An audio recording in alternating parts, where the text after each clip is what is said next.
you expecting someone? No, I'm not. Have a seat, Tony. I'll be right back.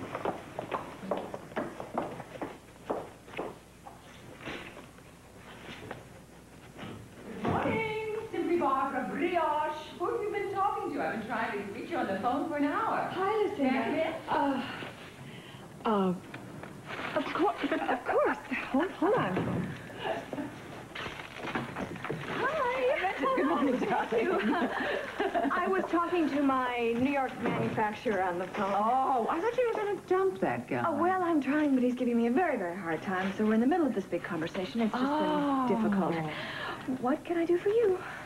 I had a sudden craving this morning. I had to have some new duds for me and Lily for our New York trip. We're leaving today. We're leaving at 2 o'clock. Oh. Well, do you want to hang up? Oh, yes. Then we'll talk. Thank you. Jerry, hi. Sorry for the intro... Jerry? Can you believe the nerve of this guy? I mean, here we are in the middle of a discussion, and he hangs up on me. I tell you, it's going to get uglier and uglier before this thing is over. Do you mind if I use the phone? No, go right ahead. I'm going to wake up Ambrose. I love waking up Ambrose. You shouldn't have to have that kind of abuse. You know that? I'm going to have Ambrose call New York and threaten that two-bit guy with a lawsuit if he bothers you ever again.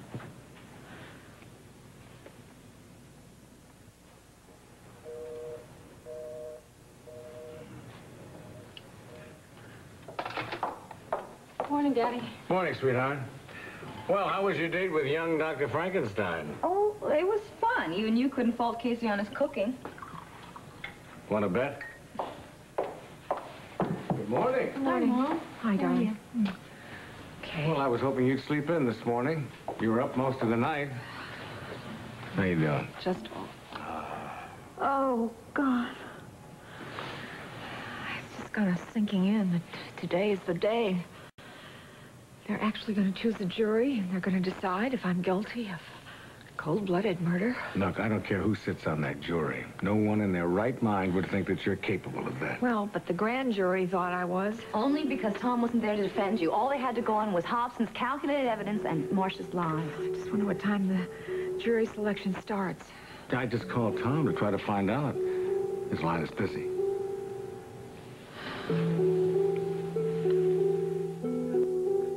I don't think Tom's too happy that I answered.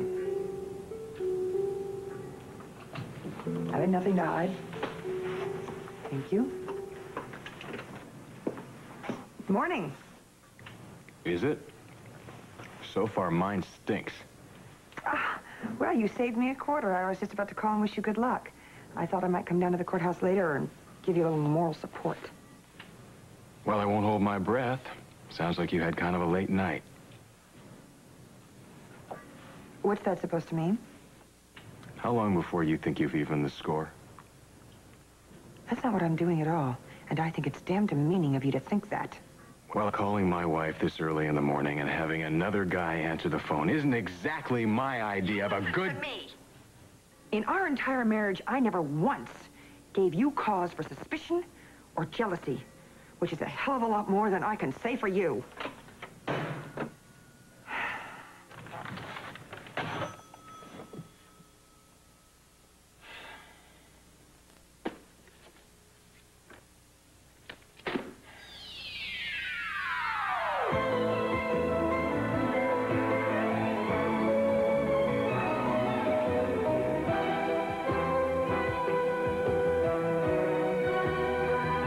As the world turns.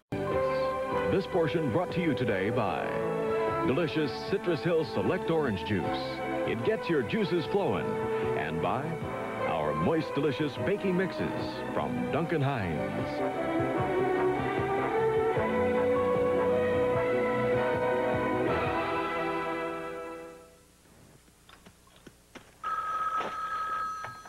Yeah, hello.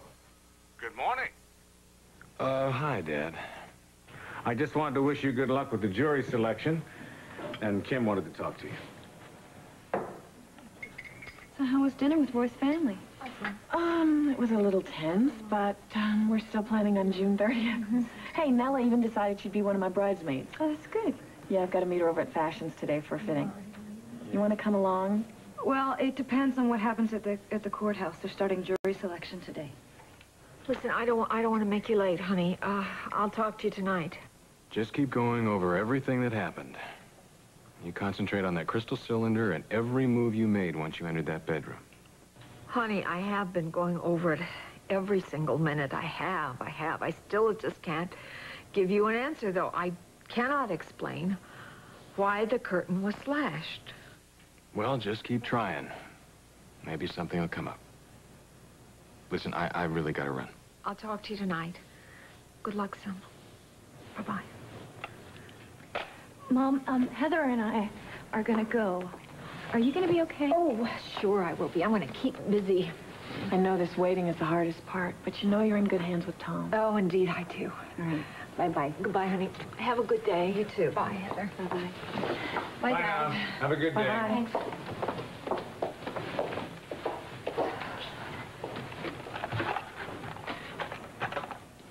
Gee, I wonder if Franny needed this book.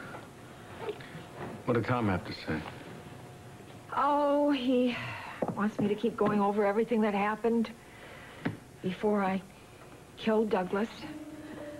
He keeps hoping I'll be able to explain how that curtain got slashed. He's afraid if I can't find an explanation that Hobson's evidence will discredit my story. Will you quit pacing? You're rocking the boat. You're making me seasick. It's the only non-violent way I know to vent my anger. You know, I don't blame Tom for being a little jealous. Yeah, well, I do. He was the one that took a flying leap in somebody else's bed, not me. You can ignore this question if you want to, but this other woman. Now, was this an ongoing thing? Oh, no, at least that's what he told me. It was the biggest mistake of his life, you know. Just because he's come to his animal instincts does not give him the right to assume that I have It has nothing to do with rights, Margot, or wrongs. When you love someone, those feelings don't just disappear just because some judge says that it's over. For months after my divorce, I couldn't think of Linda with another man without wanting to put my fist through the bedroom wall. I will not let Tom rob me of what little pride I have left. Let me tell you something. Pride is all just fine and upstanding in Greek tragedies, but it doesn't keep you warm at night. So why don't you swallow yours and go down to that courthouse and wish Tom good luck in person? Because I can't face him right now, you know? Sure you can. You just think about Tom walking into that courthouse with all the decks stacked in Hobson's favor. And if you can't do it for Tom or for yourself, do it for Kim.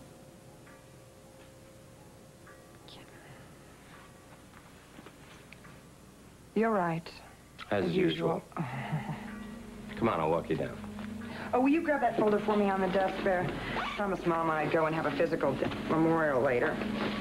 To find out why I'm not sleeping here tonight. I can tell you that for free. Know it all? I hate to tell you, but I only talk a good game. Maybe. But I'm awful glad I got you as a good friend.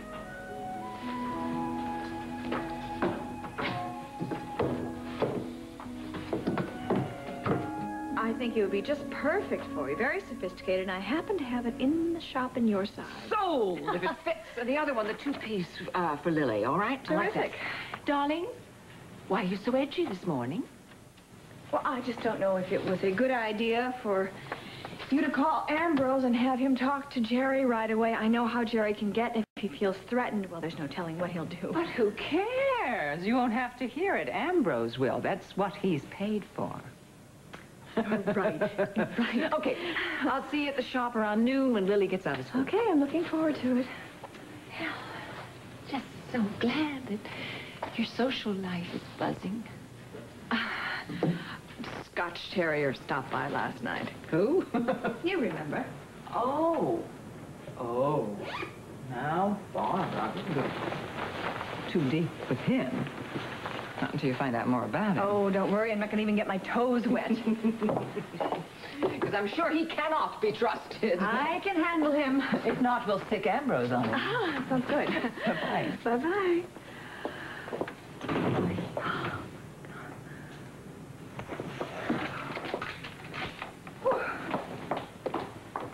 That was close. Close. That's my worst nightmare come true. What if Lucinda would find out about I'll this down make here? sure that she's gone before I leave. And perhaps you can tell me who Scotch Terrier is. Oh, just someone I thought of fast to cover, that's all. Barbara, I would prefer our arrangement to be exclusive.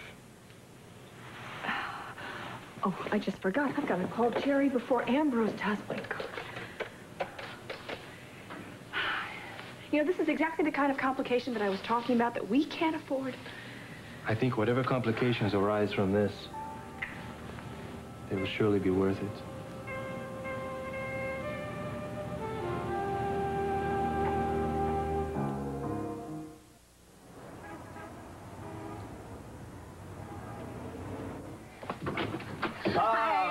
Oh, I feel like a bag lady. Oh, well, you certainly look like the most gorgeous bag lady I've ever seen in my life. I got him. You got him.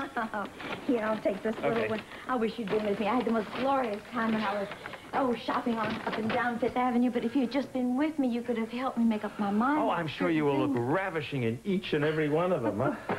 Oh, you're kind. So, how was your morning? Productive. Very productive. Look at this, huh? Oh. See, they okayed the story and the photos for Personality Magazine. Hey, Lucinda Walsh. She has everything money can buy and more. Darling, you forgot to add, and she'll kill anyone who'll try to take it from her. Don't be naughty now. Don't be naughty. Her generosity has allowed us to enjoy the best of Broadway, or the hottest disco. Yes, it's not her generosity I've enjoyed so much. It's yours. I really have enjoyed every minute of it. But I just feel like I got to get in touch with my friends back home and everything that's going on there. That's the point. Why we whisked you away here? Huh? Yeah. Oh, come on. I want to see that wonderful, carefree smile again. Come on. Oh, listen, by the way, we are having a guest for lunch. Oh, we are? Yep. Jerry Halpert. You know, I found out that he was in town. He called, and I know how anxious you were to see him. Jim? So, Jerry... You... Look at this. You are absolutely the most thoughtful man I've ever known in my life. Oh, well, after meeting two of your ex-husbands, I'd say that's quite a compliment. Hey, now, come on. As much as I just enjoy being with you and sharing this fantasy existence, I feel like I really have to just kind of get in touch with reality a little bit. Yeah, I'm really concerned about Tom and Margot and Ken and the trial, Barbara and fashions. And, you know, I left the whole... I don't think that I am ready to share you with the real world. Not just yet. Oh, you're not. Oh. To be continued.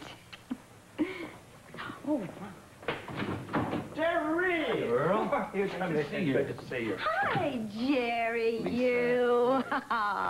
Oh, at last I'm going to get to have some time with you and find out what's really going on, huh? Great.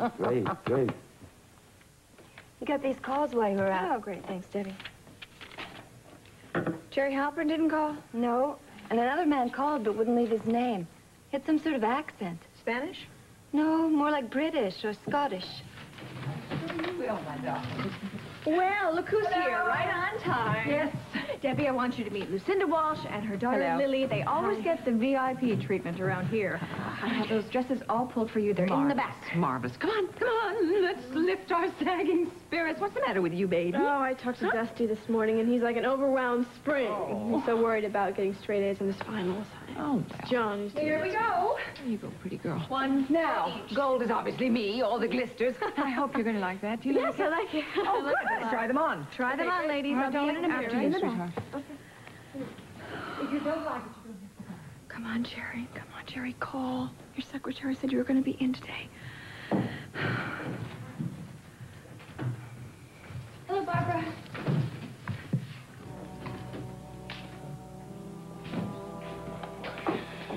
Sorry I was late. No sweat, Greg. Listen, you're going to be with me for the whole trial. I just wanted you in on as much of Jerry's selection as possible. Sure didn't take long to pick the first five. No, it didn't. And Hobson is fighting me every step of the way. He tried to turn down every woman who is a mother and a housewife. Judge Fielding finally called him on it. I am so glad she is presiding in this case. I can't tell you. Suppose you could manage to leave some of that hostility outside the courtroom, Counselor? Well, April, I'm not really interested in talking to you about my hostility since you're the prime cause of it. Well, I just hope that you can keep your personal problems from becoming so overwhelming that they do a disservice to your client or to this court.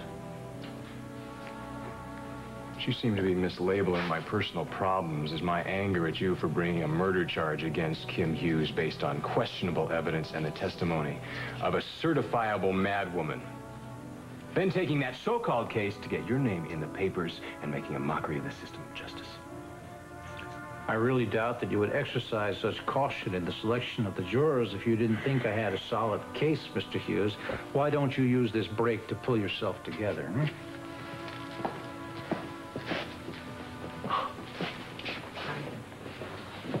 That man never does anything without an ulterior motive. He's trying to get me to blow my stack in front of Judge Fielding, but I am not going to give him the satisfaction. Are there any messages from the office? Yeah, you got a call from Ambrose Bingham. Proverbial straw that broke the camel's back. Think you could round us some coffee up?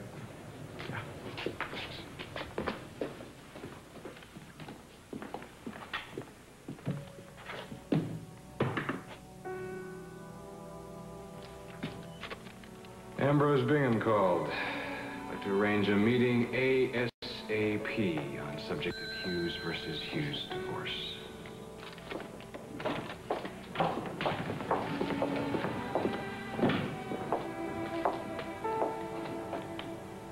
Hello, Tom.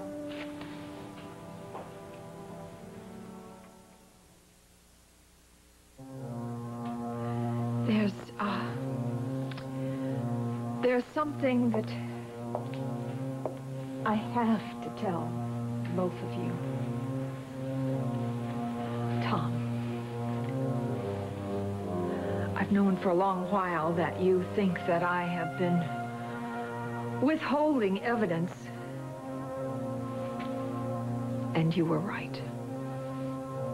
But you swore you told me everything. Honey, I've been hiding the truth from the very beginning. I had to protect Franny. You see, Franny is the one who killed Douglas. And I was so afraid in her fragile state of mind, if she found out the truth, that it would destroy her. Kim, so you just decided to take justice into your own hands? Is that it? How could you lie to us this way? We promised in our marriage no secrets, not ever. No, honey, I had to do it. It was the only way. I was afraid if I told the truth that she would find out, that Franny would find out that she killed Douglas. No! I killed him. I killed... Honey, you should have told me. I didn't mean for you. I didn't want for you to... Now do you see what your lying has done? You're lying, Kim. Why did you lie? Why did you lie to us? Look what you've done to this child. Look what you've done, Kim. You lied made it to all worse. of us. How could you lie this way? And then I woke up.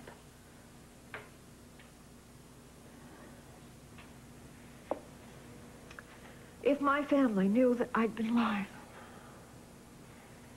they would hate it. I tell you, I'm no better than Marcia Talbot. Now, look. You know, I don't advocate lying under any circumstance, but there is a big difference between lying to protect someone you love, which is what you've been doing, and lying out of some sick need to avenge a dead man. But, Kim, I hate to say this, but this bad dream of yours could become a reality that you'll have to face before this ordeal is over.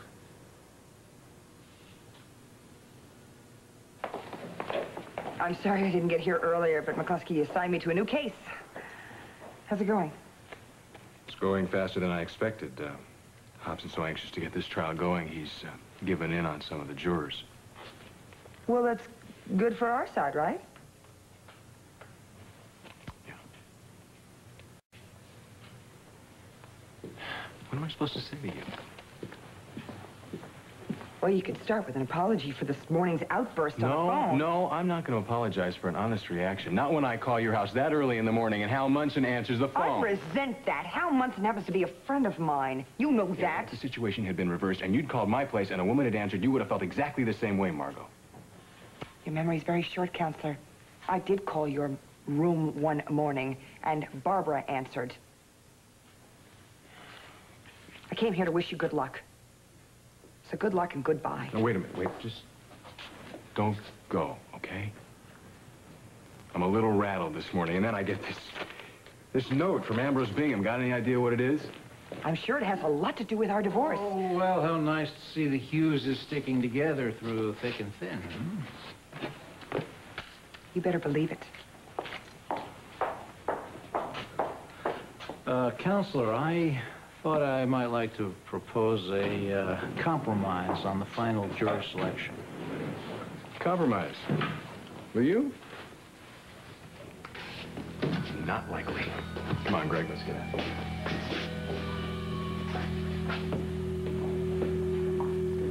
Pay attention now, William. That was lesson number 1. In what? How to unnerve your opponent before the battle even begins. Put him on the defensive. Hughes is normally a very cunning, skillful adversary in a courtroom, but this divorce of his is giving us a very big advantage. Remind me to send Margot Hughes an invitation to our victory party. Well, Sierra, I will tell your mother and your sister that you're here. Thanks, Barbara. Betsy, why did Tad Channing call you this morning? I don't know. But when I talked to him, I accused him of trying to get Ed Brewster from the bank to bring the screws to Steve like he was doing, but he said that was the farthest thing away from the truth. Really? Do you believe him? I don't know. I don't know what to believe. Steve and Craig and Ivor, they're all telling me that the man can't be trusted, but he did give Mike Steve's foreman back to him, so I don't know what that means. Well, it's possible he had a change of heart. I don't know. I just know that I can't see him in the office anymore, not after he and Craig had that fight. So, I don't know. I guess I'll have to find someplace else to talk to him. Well, what about you? Have you seen Tonio yet? No. I'm sure when I do, we'll just argue again, so I'm trying to put off seeing him till he gets back from work tonight. Sierra, hi. It's so good to see you. Oh, you look so pretty in that color. What a nice dress. You like this? I like it too. Darling, and what about me? What about me? I'm not like sure. it. You like it? Yeah, I'll take it. It's yours. I'm so glad you got my message, sweetheart. I just had a sudden longing for you to see us all off. Well, it worked out perfectly. This way I can try on the dress if Barbara's finished for the party you're giving me, Antonio. Hey, where were you two this morning anyway? I called you the minute I got up and no one answered the phone. Were you out or? I was pretty early in the morning. Look who's here. It's Tonio. Well, Tonio, you're the man who can answer the question that Leah's just asked. What question is that? Where were you and Sierra at the crack of dawn this morning?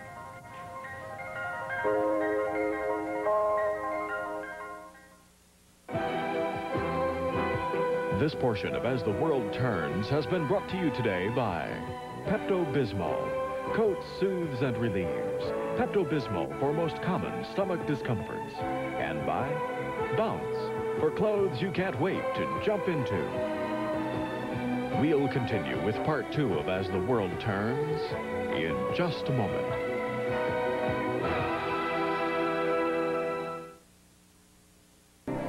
And now part 2 of As the World Turns. Actually, we were... Sierra had an early test at the university, so I drove her to school, and we had some breakfast there. All right, darlings. Now, while you're here, Tonio, we want a man's opinion. What do you think of this lovely princess's frock? I think you'll take New York by storm. Compliments will get you everything. All right, darling, let's take off our things and be gone. Okay. Oh, you know what? I have a wonderful idea. Everybody, join us for lunch on my jet, will you? It's stocked with champagne and caviar, please. You're invited too, of course. Barbara? Oh, Lucinda, I'd love to, but I can't. I was expecting Heather Dalton and her bridesmaids to come in for a fitting. Yeah, I'll be back then, Barbara. I'm sorry, Mrs. Walsh. It's hard to turn down champagne and caviar, but I do have to go see Kim. Aha. Well, I hope they don't make the opening statements before I get back. You know, Mother, speaking of Mrs. Hughes, the last thing she needs right now is more sensational publicity in the City Times. darling, I don't make the news, I print it. Sierra, don't waste your breath. When it comes to business, Mother is strictly hardcore. That's right, my baby. And love me or leave me. Oh, what are you doing here, Tonio? I came to see the dress that Barbara has made for Sierra for your mother's party. No, my darling, your party. Your party and Sierra's party to make up for that elopement, which was such a surprise to us.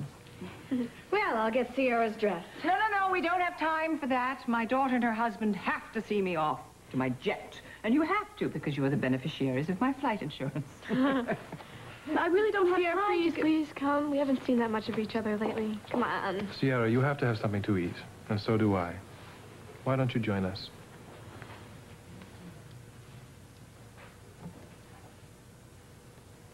Hey, Jerry, come on now. Your dinner's getting cold. Just a second, Lisa. Look, Mr. Bingham, I don't know what you're talking about. Yes, Barbara Ryan told me you were a new lawyer. But that's crazy. I couldn't have called her this morning because I was on a 747 flying back from California. Do not understand what in the world has gotten into Barbara. Why is she treating Jerry like this? You know, it's because she's under Lucinda's influence. Now, I wouldn't be too quick to blame Lucinda if I were you. Oh, you are very sweet. You're always loyal to your employer, and I admire that about you. But if Barbara didn't have anything to do with Lucinda, she would not have hired Lucinda's lawyer. And then Tom would be her lawyer, and he would not allow her to try to change or pull out of the contract she has with Jerry. Then why do you think that Barbara dismissed Tom?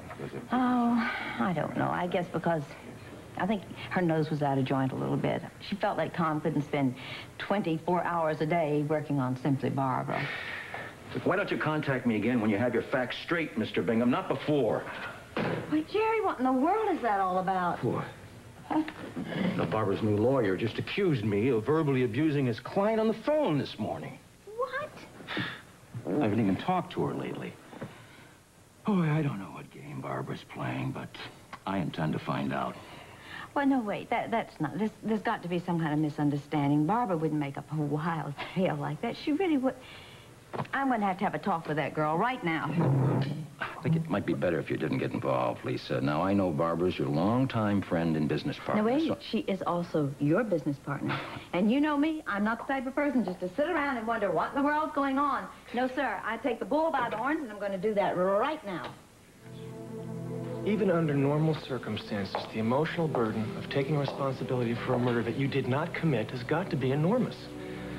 Not to mention the effect all of this is having on the baby that you're carrying. But I have to think of Franny, too. She is a beautiful, sensitive young woman.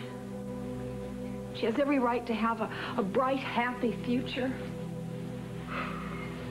If I tell the truth, it could destroy everything. And if I don't tell the truth, then I have to live with this lie the rest of my life. I am damned if I do, I'm damned if I don't. Kim, it's very possible that Franny will remember what actually happened on her own. But whatever decision you come to, I want you to remember that you've been motivated all along by unselfish love and caring. Okay? And I want you to call me if you need me again this afternoon. I'll be at the office. Yes, thank you. Oh, hi, Dr. Chapin. Hi, Franny. This is my friend Heather Dalton, Dr. Chapin. Hi. Hey, Heather, nice to meet you. Mom, we're just going to have some lunch before we went to Fashions. You want to join us? Oh, I don't think so, honey. I'm not really hungry. Excuse us. I'll be right back. Bye-bye. Bye-bye. Is that Kim's psychiatrist? Yeah. Well, I hope he's helping her prepare for the trial, because Roy says that Hobson's going to be really ruthless. Heather, can you answer a legal question before Kim gets back? Look, I'm a law student, but I'll give it a try. Say a witness is 99% sure that something happened. But not 100%. Yeah. Should that witness say what they think happened in court? Can I ask you why you're asking? Just curious. Okay. Well, if someone is not sure beyond a shadow of a doubt, then they shouldn't swear to it in a court of law. See, perjury is a very serious offense. And if false or even dubious testimony is allowed to be entered in court, well, then the scales of justice become unbalanced, and then no one can be protected.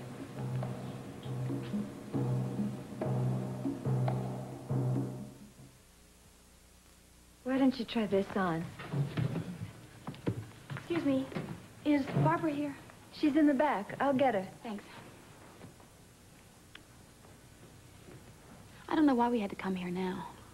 Because we told Barbara we would come back here after lunch so that you could try on the dress. It's the least you can do, Sierra. I think the problems in our marriage are a little more important than my stupid dress. Perhaps, but this is not the time or place to discuss this.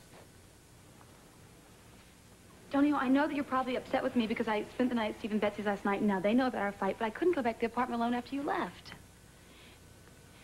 You know, I thought that you'd at least call last night or this morning to make sure I was there. Sierra, I thought we could use some time to cool off. Well, Sierra, Tonio, did the Walsh entourage get off okay? Yes, of course it took longer than we thought because Lucinda insisted on a 5-course lunch with champagne toast between each one. You know my mother. Oh, I do, and I love her spirit. Well, are you ready to see your minor masterpiece? Here it is. Barbara, it's beautiful. I thought it looked like you. Why don't you try it on? Okay. I hope my coming here this morning didn't throw you. I didn't really expect Sierra and the whole family to be here. Well, I'm sorry. just glad that you handled it so smoothly. As I told you before, if Lucinda found out about us, there would be dire consequences. Hi, I hope we're not too early. No, not at all. I have some muslin samples of different bridesmaid gowns for you girls to try on. See what you like. Great. I hate to spring this on you, but I'm going to have one more bridesmaid. Oh, no problem whatsoever. All I have to do is get her measurements. Anybody I know? Well, it's going to be Roy's sister, Nella Franklin. I tried calling you last night, but your line was busy all night long. Hi, Nella. Oh, come on. Nella, come down and meet everybody. This is my friend Franny. She's going to be the maid of honor. And that's Betsy. Hi. And this is my designer, Barbara Ryan. Nice to meet you, Nella. You too. And this is Tonio Reyes. Hello, Nella. Hi.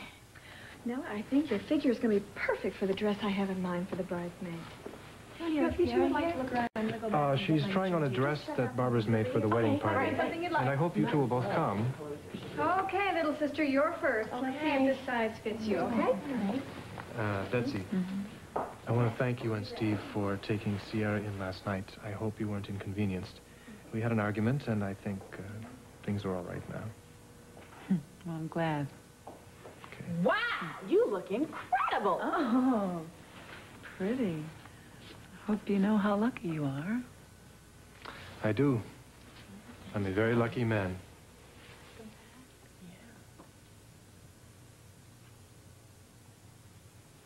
Yes, Mama, I went to Memorial. No results as yet, believe me, I'll tell you. Well, Dr. Samuels thinks I'm overtired because I'm not sleeping at night, and I'm not sleeping at night because I'm going through a divorce. I did better than call him, Mama. I went down to see him at the courthouse. It was a disaster. I love you. I'm glad you're concerned, and I don't want to talk to you about it. When I do, I will call you. Goodbye, Mother.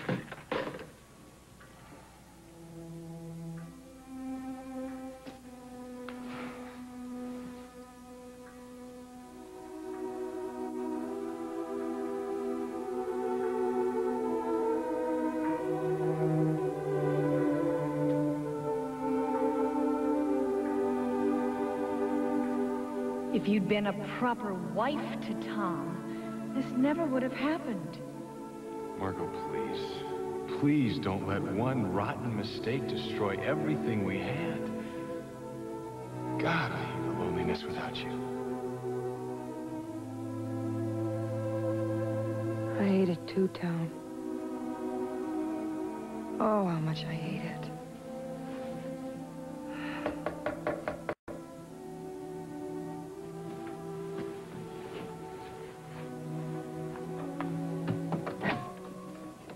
Hi. Hope I'm not intruding. I thought you might want some company. Like clockwork, William. Everything is going like clockwork. I'm surprised you agreed to those last 2 drawers, sir. Well, sometimes it's good to give a little up front and get a lot back in the long run. But the jury's 50% female, counting the alternates.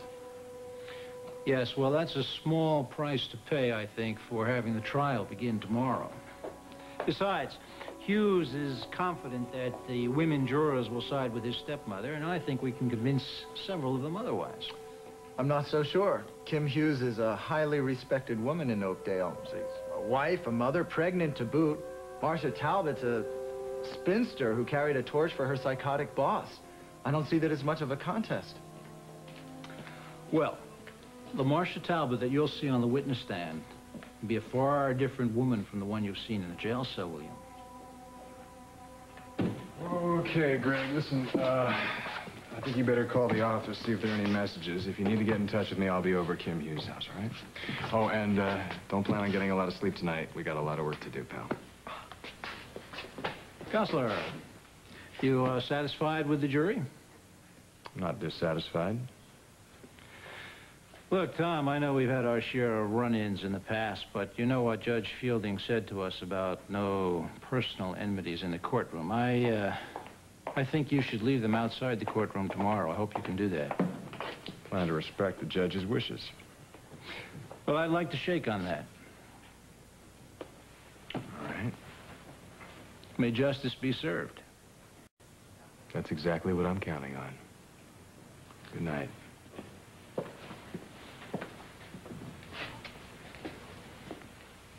You look like the cat that swallowed the canary. Well, it's obvious that Hughes didn't get the answers he was looking for in Colorado. If he had, it'd be a different story. If he can't explain the bed hangings being slashed and his stepmother's inconsistency regarding the stab wound, well, he hasn't got a prayer. No wonder he's so defensive. Will we be working late, too? No. No, as a matter of fact, why don't you go home and take your wife out to dinner? Our work is done. And tomorrow morning, we'll prove it. Thank you. Good night. Good night.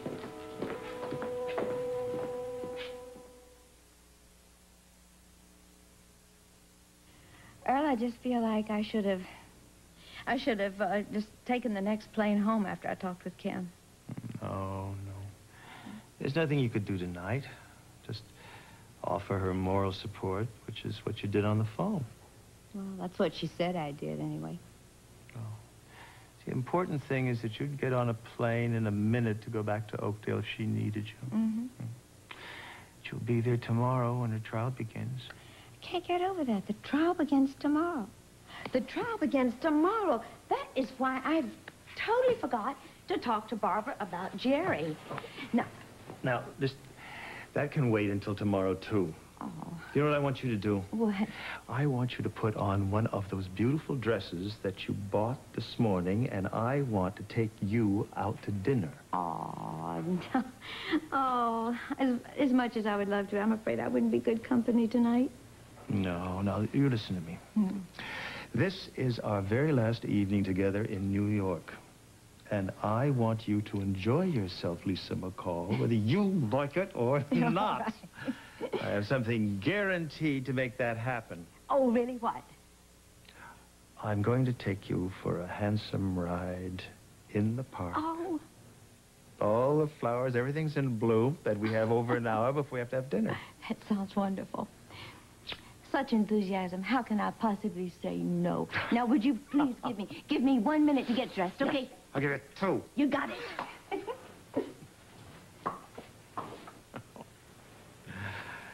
Oh.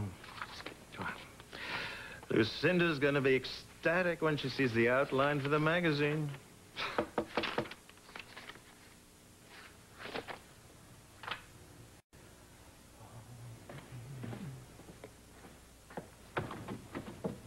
Surprise.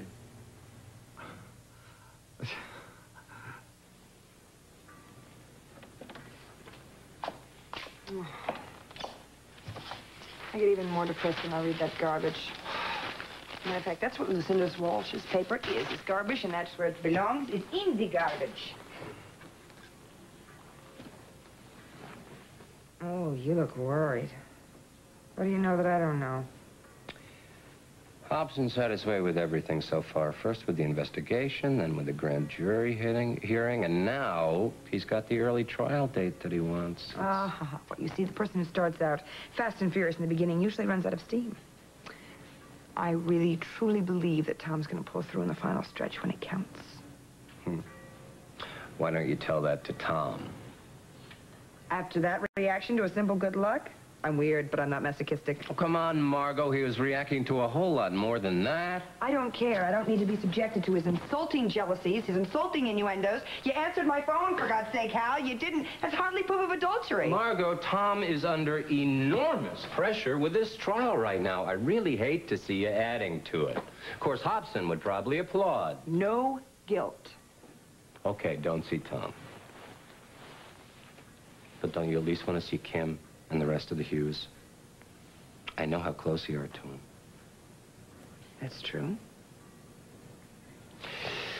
Lady, I'm going to do you a big favor. What? I'm going to make a big sacrifice. Instead of taking you out to dinner, I'm going to drive you over to the Hughes. Oh, I ruined your breakfast, Hal. Don't let me ruin your dinner, too. I'm not complaining. Besides, I'll be home later if you want to drop by. I probably won't break out the peanut butter and jelly till about 9. What if some lucky woman finds you and snaps you up first? Well, I guess that's just a chance you'll have to take.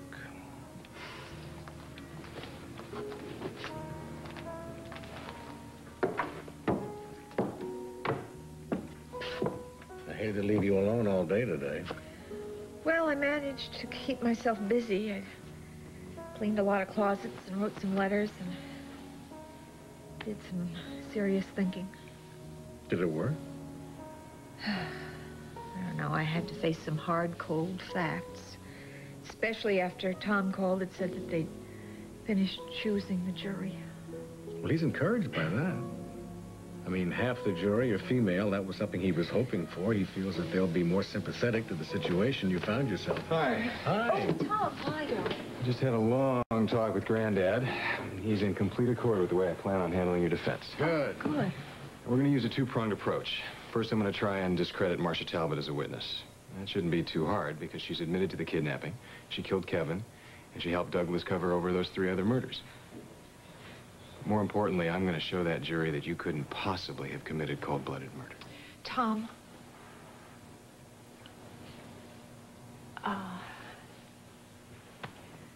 Just a minute. There's something that I have to tell both of you.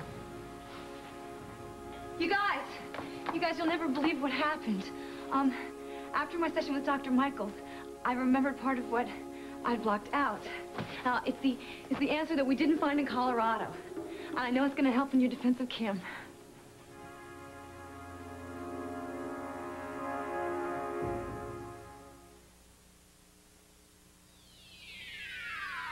Stay tuned for Capital, next on most of these CBS stations.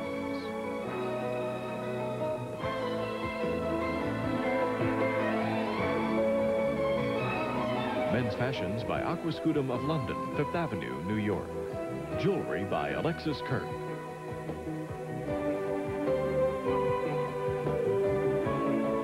Join us tomorrow for As the World Turns.